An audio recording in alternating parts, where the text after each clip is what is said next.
Speak what is true. Here's my heart, Lord. Here's my heart, Lord. Here's my heart, Lord.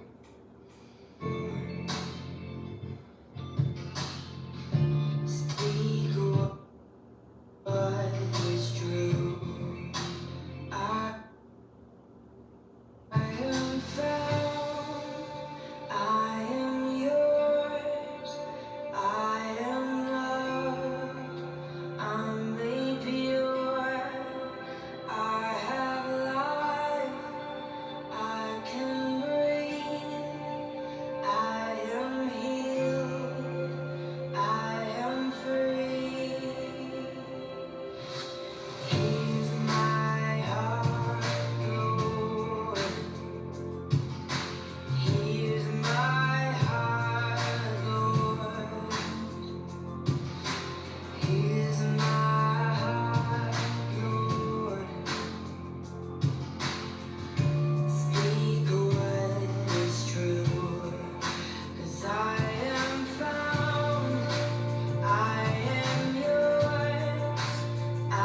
all take a nice deep breath in. Hand on your heart. Feel your heartbeat. And mute the video. Maybe even mute your mind. Stop the racing mind. Allow yourself to just be quiet and peaceful within. Listening only to the words of the song that we just listened to that asks to accept our hearts. Here's my heart. Offering our hearts in the service of Spirit's direction, asking at all times, where do you want me to go? What do you want me to do? What do you want me to say and to whom? And being open to kind, compassionate conversation, to deep listening, and to using our interactions with each other as opportunities to be blessings. And if we falter, that we quickly correct ourselves so that we remember our task as instruments of peace, as compassionate responders, as givers of light and receivers of light. We ask that this evening be an opportunity to open our inner eye so that we see each other with eyes of love, that we see everyone as a brother and a sister, that our hearts are filled with the willingness to expand even further as we stretch outside of our comfort zone to times when we need to just remember that we are here to be a blessing to one another.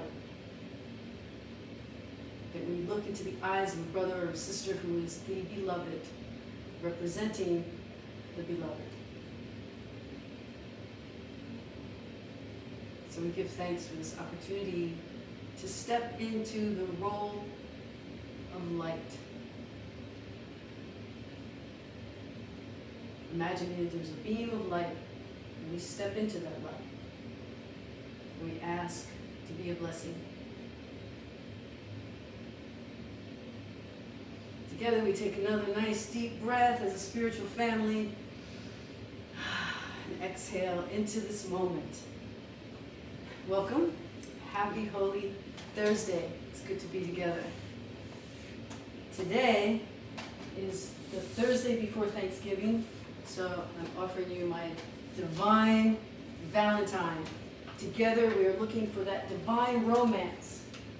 In addition to our earthly interactions and loves and romances, we have this divine romance, which is with our source, with our Creator, with our deep knowings in our spirit that we are beloved.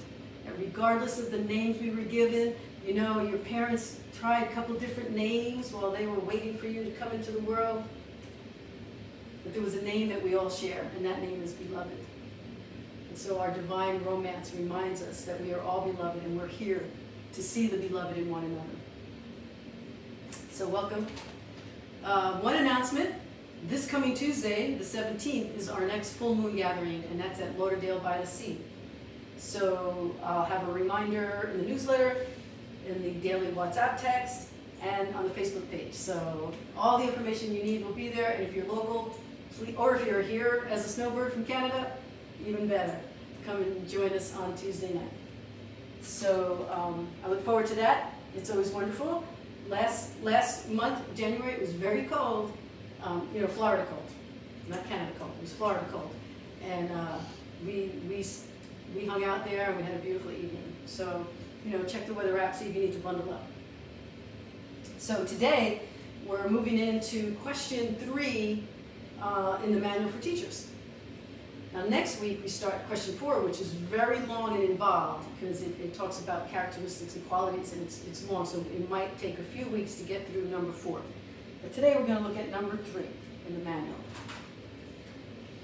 And the manual for teachers, if you're not aware of it, is all questions and answers. It's questions and answers. So the question is, what are the levels of teaching I didn't even understand the question. Like, I wasn't sure what a level of teaching was. And then it said, the teachers of God have no set teaching levels. So that was a relief. It says, each teaching, learning situation involves a different relationship at the beginning, although the ultimate goal is always the same, to make of the relationship a holy relationship in which both can see and look upon the Son of God as sinless. Now, this is the ultimate teaching of A Course in Miracles, to look at each other as pure, sinless, beloved brothers and sisters. But because we are in this world, and because we have the ego's voice, which is very loud, this seems to be a sort of a lifelong task, to control our minds, to try and be more vigilant and diligent about where we allow our minds to go. So I was thinking about this a lot recently because I was paying attention to my mind. I was watching my mind, and I could see how easily it is to be sort of mesmerized by the world, things of the world. And somebody sent me, this is kind of funny, somebody sent me a video of this guy who had 2 pet frogs. And there was like all this nice music with the video, and the guy was feeding his frog, and then the frog once in a while would like chomp on his finger, and then the other frog would come along. And I watched it like 3 times. I was like, oh, this is cute, the little frog video. And the music was nice, and I thought, I'm mesmerized. I am mesmerized by this video. And we can get mesmerized by so many things, TikTok, Facebook, neighbors, life, arguments. I mean, the things that mesmerize our ego away from its task, away from the task to be focused and to try daily, hourly, to see each other as the beloved. So sometimes it's just the things that somebody might think is silly, and then we share it, get to share the frog video, and it's cute, and then somebody else gets mesmerized by it. I don't want to be mesmerized by this frog video. And so I was just noticing how my mind can just sort of get stuck in a spot. Not that there's anything wrong with having fun with these videos, but it was just noticing how the mind works and paying more attention to the mind. So, but there's other times when we get mesmerized, and that's when it gets a little stickier, which is when we get mesmerized by the desire of the ego to have its way and to be right. So it's like you're having a conversation with someone. This just happened to me yesterday. I was having a conversation yesterday with someone I hadn't spoken to in a long time. And at some point, the conversation went to the past. And as soon as we stepped out of our loveliness of conversation, it went into the ego conversation. Who's right, who was wrong, what was said, why was it said, and then you stop listening to each other. You can't really even hear each other at this point when you get mesmerized by the ego's defense mechanisms. And so I think it's like a little loop, that if we become more aware of that loop and that we're moving toward that mesmerized, ego-laden loop, then the spiritual practice is to interrupt it and reset. So it reminded me of a section of the text. It's moving away from the manual for just a minute.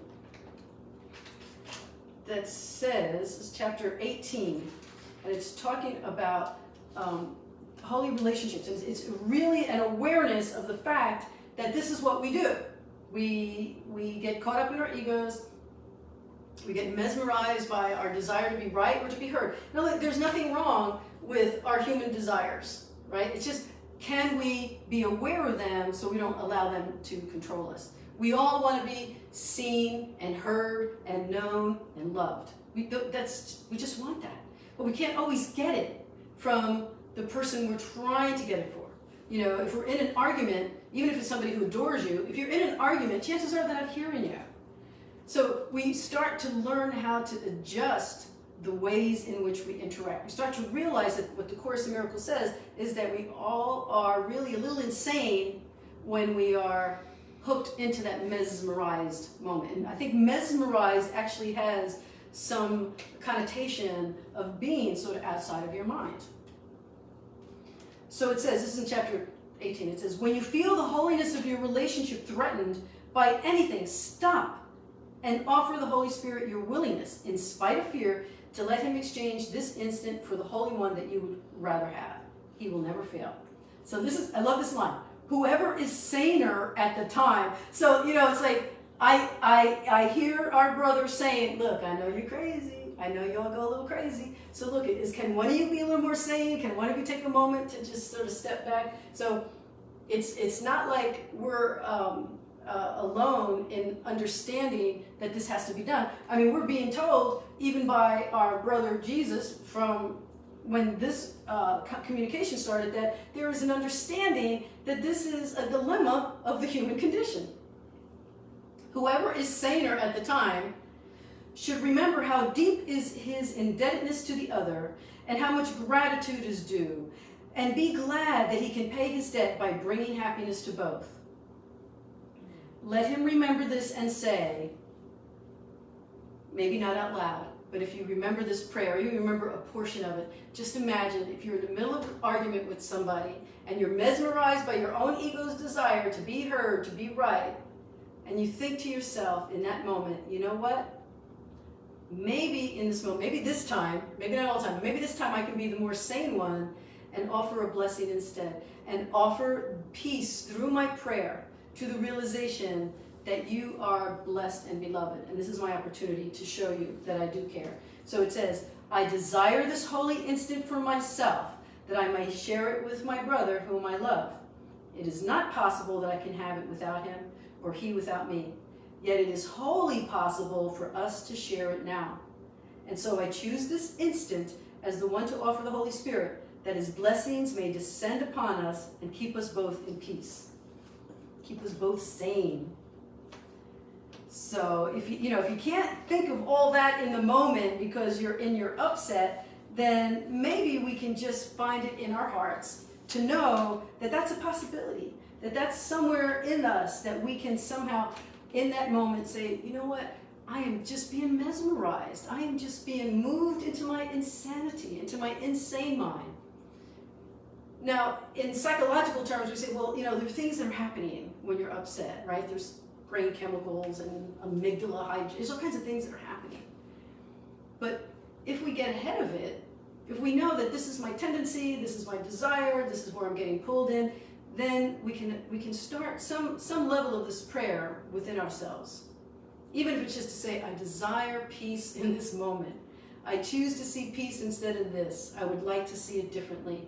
And so then instead of being so hooked in to the part of us that's being pulled away from kindness or compassion or truly deeply hearing another person, we move back into our hearts. The Sufis say, and I love Sufism's similarity to A Course in Miracles in terms of its mystical aspects. But they say when people love each other, they can be very close and speaking very softly and kindly and lovingly to each other because their hearts are so full of one another, extending their heart's love to each other. But they could be just as close to each other and yelling and demanding to be right. Well, what's the difference? And the Sufis say that the hearts have turned away. Your physical body's there, but your hearts have turned away.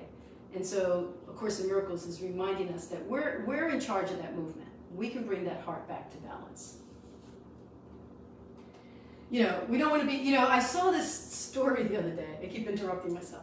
I saw this story the other day, and I thought, oh, that's just like the ego, when the ego is definitely in charge and causing, when it gets to that point where you're actually being unkind to another person, you're no longer listening, you're abandoning them, walking out on them, not caring about their feelings. You're like this snake. I saw this story the other day of this snake that got wound around a handsaw. And as soon as it got around the handsaw, it got pinched because the handsaw is serrated. And so because it got pinched, I guess it thought it was going to kill the handsaw, and it squeezed down. It killed it, and it ends up killing itself because it ends up like bleeding out, right? Because it's like, how dare you hurt me? And it squeezes down on the saw, and people are like, whoa, dead snake now, right? But it's kind of like what we're doing to ourselves. If we allow the ego to dominate, then we're hurting another person's spirit and we're hurting our own spirit. And we are raising, through our spiritual practices, we're raising our awareness, we're raising our ability to have spiritual discipline so we can be disciples of our spiritual path. Dead snake. The plan, the levels of teachings plan includes very specific contacts to be made for each other, each teacher of God and pupil. There are no accidents in salvation. Those who are meant to meet will meet because they together have the potential for a holy relationship. It says that anyone you meet, everyone you meet, any chance encounter, the simplest level of teaching appears to be quite superficial. It consists of what seems to be a casual encounter, a chance meeting of two apparent strangers in an elevator, a child who's not looking where he's going, running into an adult by chance, and it says that in quotes, students happening to walk home together. These are not chance encounters. Each of them has the potential for becoming a teaching, learning situation. Perhaps the seeming strangers in the elevator will smile to one another. Perhaps the adult will not scold the child. Perhaps the students will become friends. Even at the level of the most casual encounter, it is possible for two people to lose sight of their separate interests, if only for a moment. This moment will be enough. And, when you think about it, how many times have you maybe just observe, even if you're just observing something that's happening, you observe an act of kindness or you participated in an act of kindness. It could be someone you never see again. And yet, there's that moment of knowing that something mystical and magical has happened, some spiritual connection has occurred. And I tell this story a lot. It's one of my favorite stories, so you've probably heard it. But if you haven't, it'll be new to you. When I was in a car accident back in 1990, I had just moved to Charlotte, North Carolina, and I ended up in a car accident, and I was taken to I had a little head injury, and I was taken to the hospital.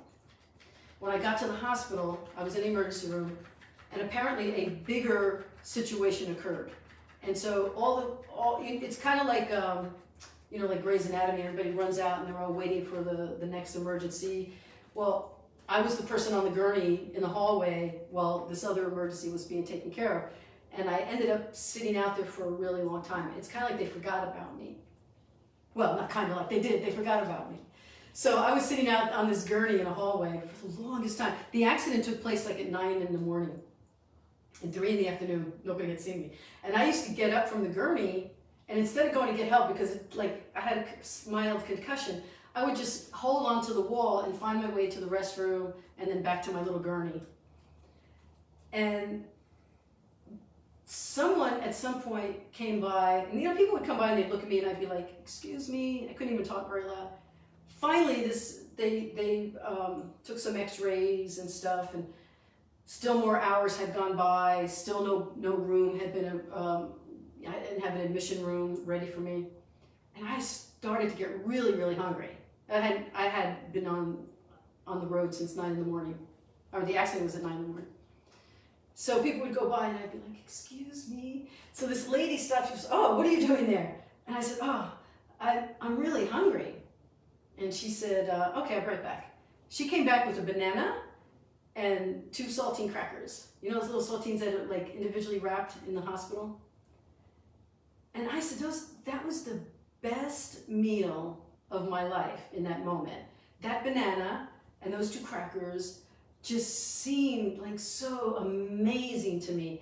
And years later, I was working for hospice and I was doing customer service, and I would say, are you out there? Well, that nurse who handed me the banana and the crackers, are you out there? Like, you made a difference. You made a difference to me that day. Like, it was like, it helped me feel better, and I was able to eat something, and I didn't feel so alone in the world. And she probably never gave me a second thought. I'm just somebody she tossed a banana and some crackers to on her way to somebody else. But it was so meaningful to me. It was so meaningful. So we don't know. We don't know. We can have what we think is a very simple interaction with somebody, a kind word, and anything that might be helpful. And they may remember you forever, for the rest of your life, for the rest of their life. Because these little acts of kindness are not chance encounters. Everything is a teacher-learning experience and a teacher-student interaction. So that's the first level, what would seem to be very simple. It seems to be superficial, but it's not. Each teacher-learning situation is maximal in the sense, I jumped to 4, we're trying to, that's paragraph 4. Each teacher-learning situation is maximal in the sense that each person involved will learn the most that he can from the other person at the time. In this sense, and in this sense only, we can speak of levels of teaching. Why? Because our time may come and go. You know, they always say there's a season or a reason for our time together. Well, there's always a reason, even if it's just a season.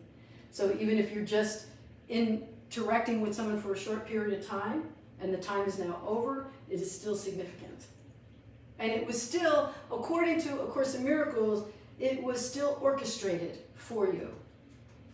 Because you might say, well, how did I meet this person? How did you two meet?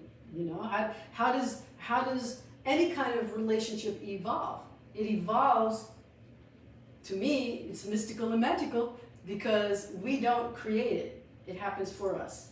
And so Marianne Williamson always says that the Holy Spirit sends in the characters, but you get to cast them and you get to direct how you're going to interact. You're the director of that particular staged play. Using the term in this way, the second level of teaching is a more sustained relationship in which for a time, two people enter into a fairly intense teaching, learning situation and then appear to separate. And we say appear because you never really separated. Whoever came into your life, whatever they taught you for that time, whatever you taught them for that time, it's forever. Even if they're not physically present to you. As with the first level, these meetings are not accidental, nor is what appears to be the end of the relationship a real end. Each has learned the most he can at that time, yet all who meet will someday meet again, for it is the destiny of all relationships to become holy. The third level of teaching occurs in relationships which, once they are formed, are lifelong. These are teacher-learning situations in which each person is given a chosen learning partner who presents him with unlimited opportunities for learning. These relationships are generally few because their existence implies that those involved have reached a stage simultaneously in which the learning-teaching balance is actually perfect. This does not mean that they necessarily recognize this. In fact, they generally do not. So why do we generally do not is because of the ego getting mesmerized into that other area of wanting the other person to do a certain thing or be a certain way, or, you know, wanting to, that whole thing about wanting to be heard, seen, and understood. And so if it is a dedication to a holy relationship, if there's a dedication to continuously coming back to your spiritual practices, then you won't get so caught up in the stuff that creates divisiveness and resentments and harm to your relationship. It could be a romantic relationship, could be a parent-child relationship, but these are generally closer relationships.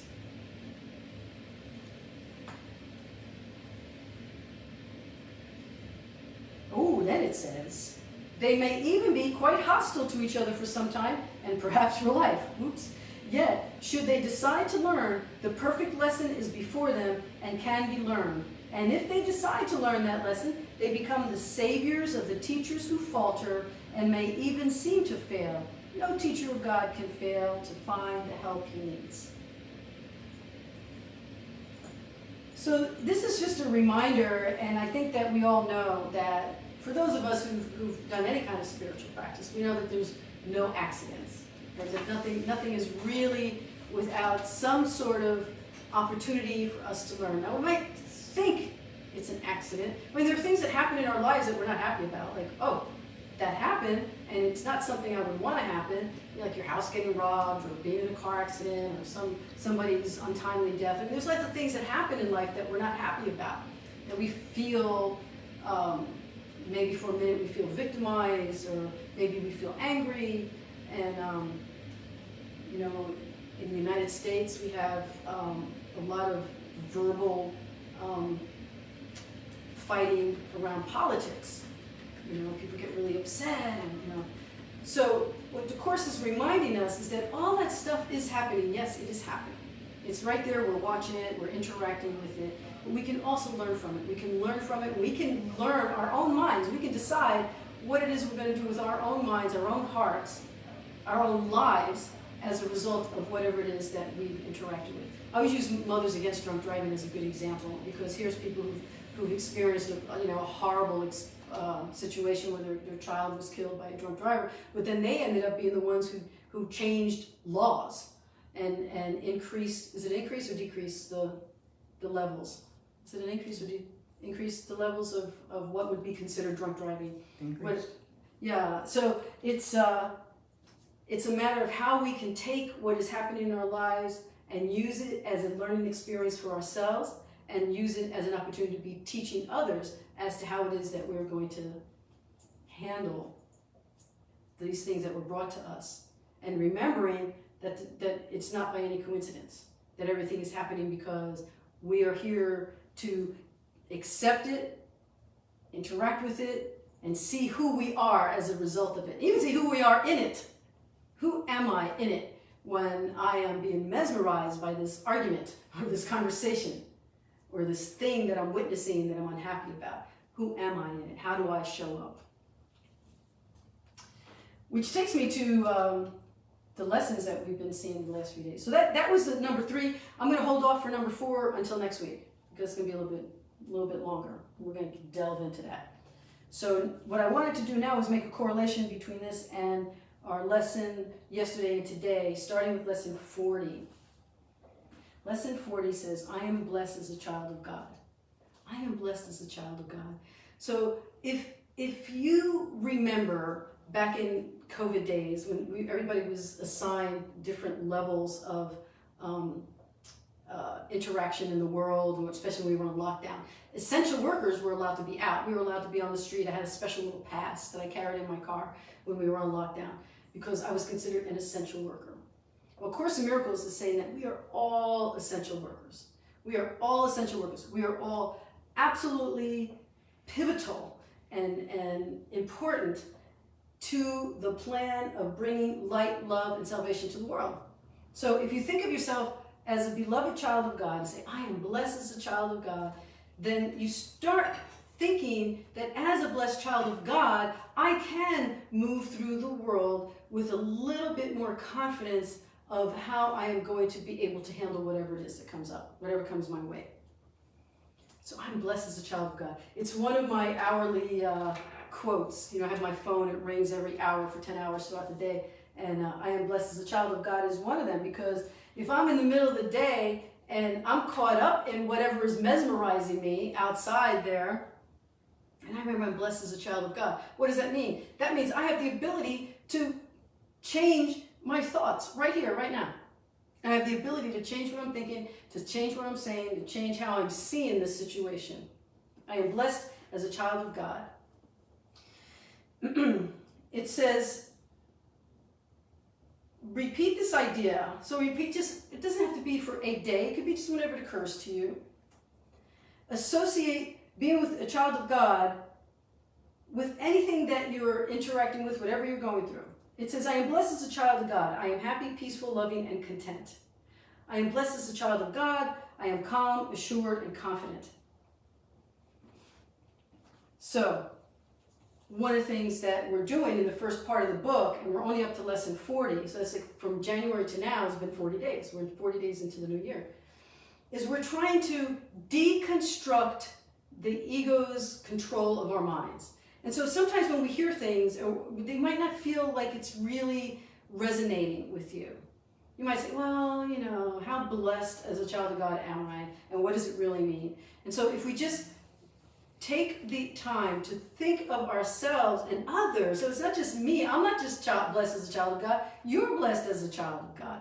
So if we start bouncing this idea back and forth between ourselves and others, then we start seeing how much more we have a willingness to go from the reactivity we might have to a more compassionate response to the situation. Because we're always in something. We're always in something. You get up in the morning, you got 24 hours ahead of you. You can start by setting your intention for the day, and to be a holy, salvation-oriented, love-oriented, compassion-oriented person, disciple, and next thing you know, you're in an argument with somebody and you're getting tripped up and you're like, what happened? What just happened? I just got spiritual amnesia. But this is why we have to practice, because the more we practice, the more we can start to get ahead of it. The more we can maybe perhaps stop in the middle of it and do like it says in chapter 13 and say, you know what? I see you as a beloved child of God. I see you're not just a human being. You're a spiritual being that I am recognizing. And in that recognition, I have the opportunity to step back and truly listen to you and have compassion for you, as well as having compassion for oneself. Time check. 38. So lesson 41. This is today. It's February 10th. God goes with me wherever I go. Today's idea will eventually overcome completely the sense of loneliness and abandon all separate ones experience. Separated ones. That's us. We're the separated ones. This whole sonship that A Course in Miracles talks about is those of us who have been so mesmerized by the ego and so mesmerized by the things that have caused us to be judgmental and to be unkind at times, to be in a place of fear at times. It's because we are separated. We think of ourselves as being separated from one another. Depression is an inevitable consequence of separation. So are anxiety, worry, and a deep sense of helplessness, misery, suffering, intense fear of loss. The separated ones have invented many cures for what they believe to be the ills of the world. But the one thing they do not do is question the reality of the problem. So what's the invention of our cures? It's like different political systems and classes, different classes, racism, discrimination, all the different things that we do to continue separating ourselves further. We think, oh, I know what the problem is. The problem is that there's too many of this kind of people in this neighborhood, so we're going to redline that neighborhood, and we're going to make it harder for that people over there to have an education. There's all kinds of systemic issues that are built in to the way we live our lives. Because we think that it's us and them. We think there's good guys and bad guys. We think there's superior and inferior. And so, of course, it's telling us that that's part of the insanity. That's part of what has continued to perpetuate the problem even further. So that's the many cures that we've built, that we've created. But the idea for today has the power to end all this foolishness, and foolishness it is, despite the serious and tragic forms it may take. And this next line, this next part, let's just all take a deep breath, and I want you to just really hear this. Take a nice deep breath.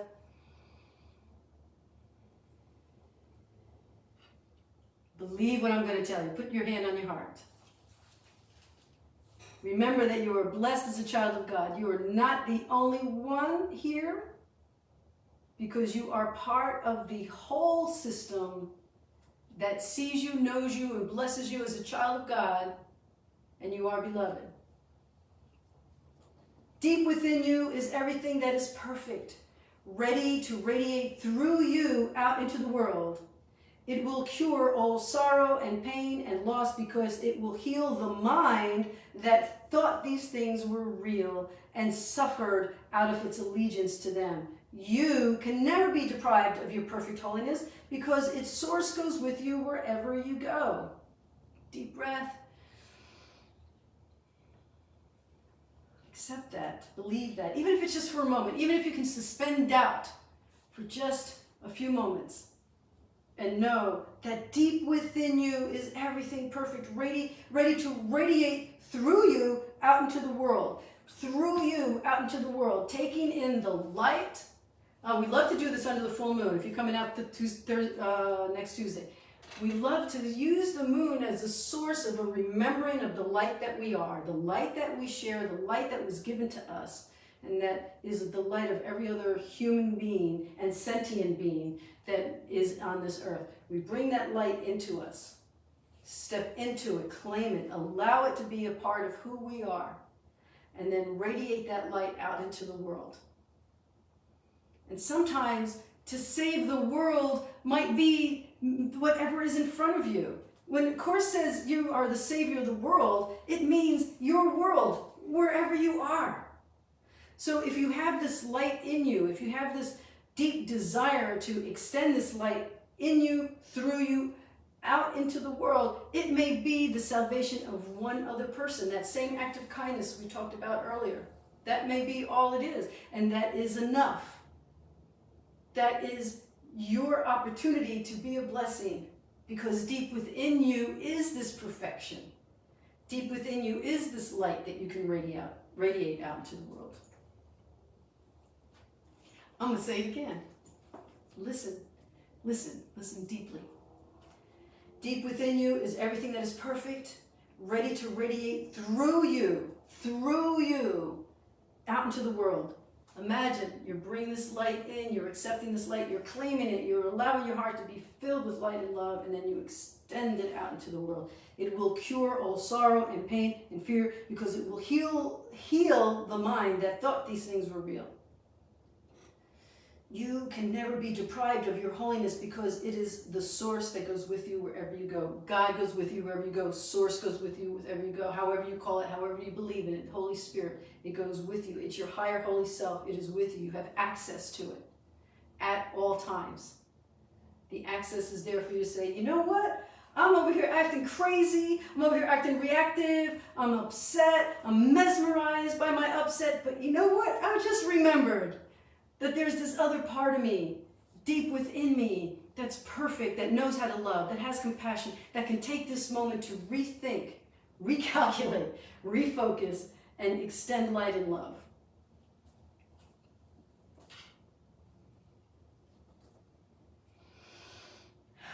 We understand that you do not believe this. How could you, when the truth is hidden so deep within under a heavy cloud of insane thoughts, dense and obscure, yet representing all you see? What you see, what you believe, what we project out into the world, our fears, our judgments, our upsets, all of those things are a part of the ego's thought system. So we're deconstructing that little by little. It's like Legos, right? You build something and now you're taking it apart. When you take it apart, you get down to the bare minimum. You get to that deep within you part. Like the Hindu story of hiding the truth. Where is it? Where is it? It's somewhere. Oh no, it's not out there. It's right here. The longest journey from the head to the heart. Right? The head is where we have all that stuff stored, all that ego stuff. And the heart is where we find compassion for all of it, starting with ourselves. So it asks us to practice this idea. It asks us to practice this idea that God goes with me wherever I go because I am a blessed child of God. And God goes with you wherever you go because you are a blessed child of God. From time to time, repeat this idea if you find it helpful, to just have it in your mind, to just have it, that you repeat it enough within you so that when there is an upset, you already have yourself a little bit prepared. It's kind of like taking your vitamins. You're taking your spiritual vitamins. You know, during COVID, we all got really good about taking vitamin C and vitamin D and zinc and quercetin. Is that what it's called? Quercetin? It's like we found a new product that's even better for your immune system. Oh, let's all take quercetin. I got quercetin, and I had a little cold. I said, oh, cold means COVID. I started taking it. Next thing I knew, I felt better. Because we were building up our immune systems. Well, here, by doing our spiritual practices, we're building up our spiritual strength. We're building up our ability to see differently, to feel differently, to step into response instead of reactivity, to have that gap, to have that little moment of silence where we go into our hearts instead of out of our mouths. I will not harm you by the words that come out of my mouth. That was a song I heard once. I was like, oh, that is a dedication right there. Let's not harm each other. Some people think we're trying to harm them by just trying to talk to them. Sometimes we just can't understand each other. Because if we're in our upset and we're in our ego's mesmerization, being mesmerized by the ego, It's very hard to hear and see and know the very beloved child that's right in front of us. That's why these practices are so important. It is quite possible to reach God. In fact, it is very easy because it is the most natural thing in the world. You might even say it's the only natural thing in the world. The way will open if you believe that it is possible. This exercise can bring very startling results, even the first time it's attempted, and sooner or later, it will always be successful. We will go into more detail about this kind of practice as we go along. Throughout the day, use today's idea often. Repeat it very slowly, preferably with your eyes closed. Think of what you're saying and what the words mean. Concentrate on the holiness that they imply about you, the holiness of you and the holiness of others, and on the unfailing companionship that is yours, on the complete protection that surrounds you. You can indeed afford to laugh at fear thoughts, remembering that God goes with you wherever you go. Comforting thought, especially if we believe it, if we can suspend doubt, even for just a moment. So once again, we take a deep breath, give thanks for these lessons, these teachings, give thanks for Helen Schuckman, for Bill Thetford, for all the teachers that came before us, for Jesus. And, I sent out in the WhatsApp text today, I sent out a recording of Helen Schuckman. She was in an interview, and this guy was asking her, how she felt about this. And she said, well, it just really annoyed me sometimes because she was so resistant to it. But she said there was a deep knowing that she had within her, that she had to stay with it, that she had to honor it. So we give thanks for that. And now we are also honoring it as we live it. We're not just listening, we're not just talking about it, we're not just reading it. We're learning to walk the talk. We're learning to live A Course in Miracles. So we're going to have an end song and then a final prayer and then a reminder of what's to come.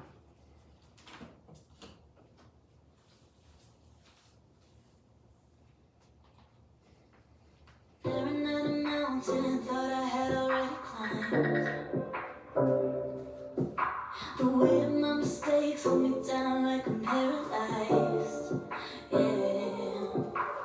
How many times have I asked for grace? Standing in the same broken place. I'll give you every good reason to walk away, but somehow you choose me over and over again, over and over again. Keep running to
You are chosen over and over again.